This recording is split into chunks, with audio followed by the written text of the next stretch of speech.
మనం మాట్లాడదాం. మళ్ళీ అణ్వాయుధాల పరీక్ష చేయాలని ట్రంప్ అంటున్నాడు. ఇప్పటికీ ఆదేశాలు కూడా జారీ చేశాడు పెంటగాన్కి. రష్యా చైనా అణు సామర్థ్యం పెంచుకుంటున్నాయి అని ట్రంప్ అంటున్నాడు. ఇప్పటికీ అమెరికా దగ్గర వేల సంఖ్యలో అణ్వాయుధాలు ఉన్నాయి. చైనా రష్యా సామర్థ్యాన్ని పెంచుకుంటున్నాయి అంటున్న ట్రంప్. అందుకే వాటికంటే ముందు ఉండాలి అనే కారణంతోనే న్యూక్లియర్ టెస్ట్లు చేయాలి అని ట్రంప్ అనుకుంటున్నాడు అనే చర్చ కూడా జరుగుతోంది. నాగేశ్వర్ గారు, ట్రంప్ మళ్ళీ న్యూక్లియర్ టెస్ట్లు చేయాలి అనుకుంటూ ఉన్నాడు. దీన్ని ఎలా చూడాలి? దీని పర్యవసానాలు ఎలా ఉంటాయి?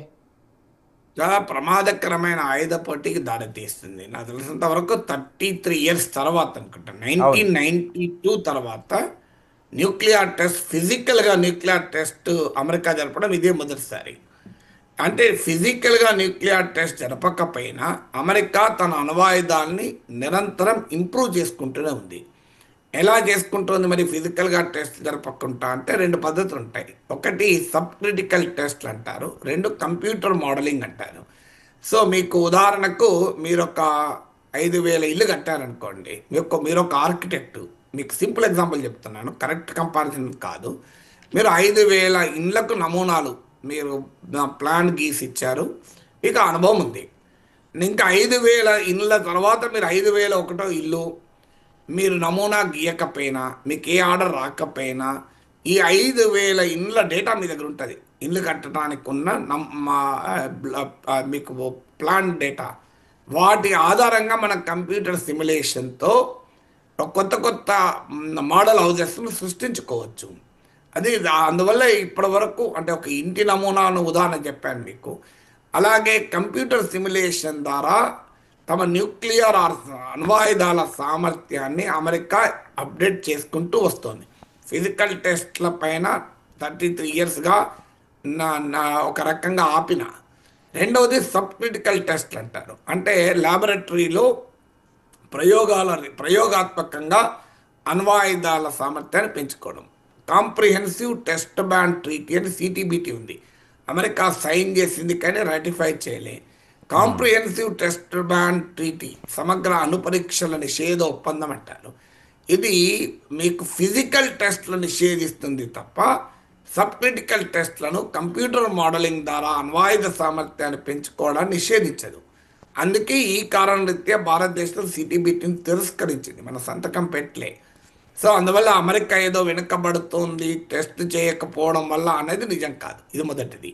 రెండవది, రష్యా చైనా కన్నా అమెరికాకు అనేక రేట్ల అణ్వాయుధ సామర్థ్యం ఉంది. రష్యా చైనా ఏదో పెంచుకొని అమెరికాకు ప్రమాదంగా మారుతుంది అనేది నిజం కాదు. కానీ మరి ట్రంప్ ఎందుకంటున్నాడు? ఇదంతా పోస్టరీ. ఇటీవల ఏం జరిగింది? అమెరికా పెద్ద ఎత్తున ఈవెన్ బైడెన్ ప్రభుత్వము కూడా వేయని ఆంక్షలు ట్రంప్ విధించాడు. ఎవరు ఎక్స్పెక్ట్ చేయలే, ఈవెన్ రష్యా కూడా ఎక్స్పెక్ట్ చేయలే. కాస్త రష్యా పట్ల మెతక వైఖరి అనుసరించిన ట్రంప్ అకస్మాత్తుగా రష్యన్ ఆయిల్ ఎక్స్పోర్ట్స్ పైన భారీగా ఆంక్షలు, రోజ్నెఫ్ట్ అని లూక్ ఆయిల్ అని 2 రష్యన్ కంపెనీల పైన, లీడింగ్ రష్యన్ ఆయిల్ ప్రొడ్యూసర్ పైన ఆంక్షలు విధించాడు. గ్లోబల్ ఆయిల్ సప్లైస్లో 9% రష్యా చేస్తుంది. అందులో 50% ఈ 2 కంపెనీలే చేస్తాయి. రష్యన్ బడ్జెట్లో 25%, 1/3 ఆయిల్ రెవెన్యూని. అందువల్ల పెద్ద ఎత్తున రష్యన్ ఆయిల్ రెవెన్యూపై ట్రంప్ దెబ్బ కొట్టాడు. దానితో పాటు ఉక్రెయిన్కు టామ్ హాక్ మిసైల్స్ ఇస్తానని ప్రకటించాడు. ఈ టామ్ హాక్ మిసైల్స్ ఏంటంటే డీప్ ఇన్సైడ్ రష్యా అటాక్ చేయొచ్చు. అందువల్ల ఈ 2 పరిణామాల తర్వాత రష్యన్ ప్రెసిడెంట్ బుర్వెస్నిక్ అని ఒక న్యూక్లియర్ పవర్డ్ మిసైల్ ప్రయోగించాడు, క్రూయిజ్ మిసైల్. అది 14,000 కిలోమీటర్ ప్రయాణం చేసింది. టెస్ట్ ఫ్లైట్లో 15 గంటల పాటు ప్రయాణం చేసింది. ఇది న్యూక్లియర్ ఫ్యూయల్తో నడిచేటువంటి మిసైల్, క్రూయిజ్ మిసైల్ కనుక ఇది భూమి చుట్టూ తిరుగుతూ, నిరంతరంగా తిరుగుతూ, ల్యాండ్ కాకుండా, అనేక రేడార్లకు కూడా అందకుండా, డిఫెన్స్ షీల్డ్ అంటారు. అంటే ఇలాంటి మిసైల్స్ను అడ్డుకునే, ఇప్పుడు S-400 లాంటి మిసైల్ డిఫెన్స్ షీల్డ్ ఉంటాయి, వాటికి కూడా దొరకకుండా అన్ప్రిడిక్టబుల్గా ఏ డైరెక్షన్ నుంచైనా అటాక్ చేయగలుగుతుంది. ఇది గేమ్ చేంజర్ అంటారు. దీనికి అమెరికా నాటో స్కై ఫాల్ అని పేరు పెట్టారు. అంటే ఆకాశం నుంచి ఎప్పుడు మీద పడేది తెలియదు అని. సో దీన్ని ఎప్పుడైతే రష్యా టార్గెట్ అమెరికా, అంటే అమెరికాను అటాక్ చేయగలిగే స్థాయిలో ఈ nuclear power enabled cruise missile ప్రయోగించారో ట్రంప్కు రెచ్చిపోయాడు. అందుకే ఆయన ట్రంప్ మొదలు ప్రకటించింది ఏంటంటే, మీరన్నా 14,000 కిలోమీటర్లు ప్రయాణం చేయాలి, మేమైతే అవసరం కూడా లేదు, మా న్యూక్లియర్ సబ్మెరీనే రష్యా పొలిమేరలో ఉంది అని హెచ్చరించాడు.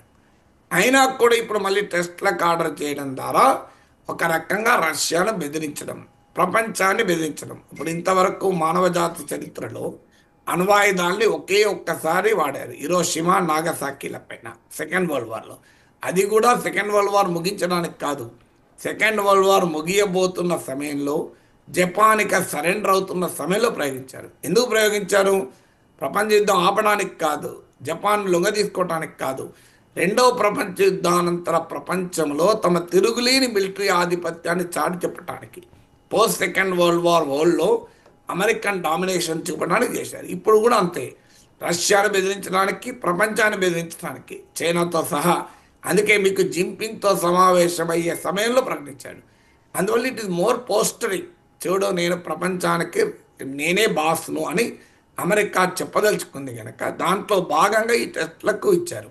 దీని ప్రమాదం ఏముంటుంది అంటే, ఖచ్చితంగా అమెరికా బెదిరిస్తే చైనా రష్యాలు ఊరుకుంటాయా?